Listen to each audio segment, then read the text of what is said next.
Սա ուղիղ ներգործություն է ներպետական գործերի։ Ընտրական գործընթացի համար անհասկանալի տրամաբանության մեջ ինչ հիբրիդային պատերազմ, ինչ արտաքին ազդեցություն։ Եթե իրենք արտաքին ազդեցություն ասելով նկատի ունեն, որ Հայաստանի Հանրապետությունում ընտրությունները կազմակերպվում է մի մարդ, ով ցանկալի է Ադրբեջանի եւ Թուրքիայի համար, նկատի ունեն Փաշինյանին, ապա այո, այդ տրամաբանության մեջ առկա է Հայաստանում արտաքին ներգործություն։ Ցանկացած այլ տրամաբանություն ես չեմ հասկանում, որովհետեւ Փաշինյանի թիմակիցները շատ հաճախ են խոսում այդ հիբրիդային պատերազմ, արտաքին ներգործություն եւ այլն եւ այլն։ Հայաստանում կա շուրջ 50 քաղբանտարկյալ,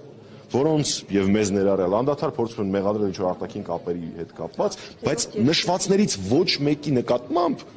նման հոդված հարուցած չկա։ Նույնիսկ այն մարդկանց հանդեպ, ով հիմա ապօրինաբար որպես քաղբանտարկյալ շինծու հոդվածով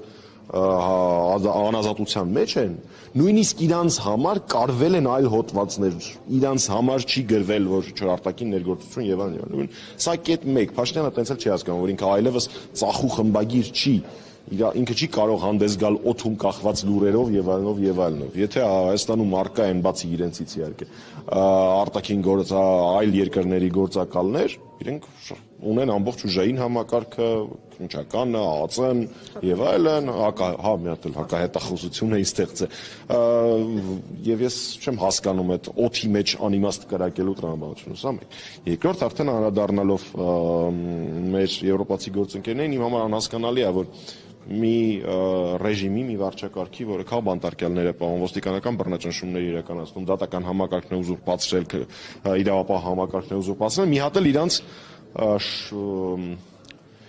քաջալերում են հավելյալ ֆինանսավորումով, որում մեկ կետ էլ է զարմանալի, երկար տարիներ անդադար խոսվում է ԵՄ-ից եկող ահռելի ֆինանսավորման մասին, հələ որ խոստումների մակարդակով, որովհետև չի հրապարակվել թե ուր է գնացել այդ 1.250, 1.225, 1.223 միլիոնը, բայց կտեսնեք, ես այդ 15 միլիոնը շատ արագ կգա, շատ արագ, որտեղ դա Փաշինյանի իշխանությունը պահպանելու համար անհրաժեշտ է։ Ես վարկյան անգամ չեմ կարող պատկերացնել, թե ինչ են անելու, սա, գիտեք, սա էական է ոչ միայն փողի տեսանկյունից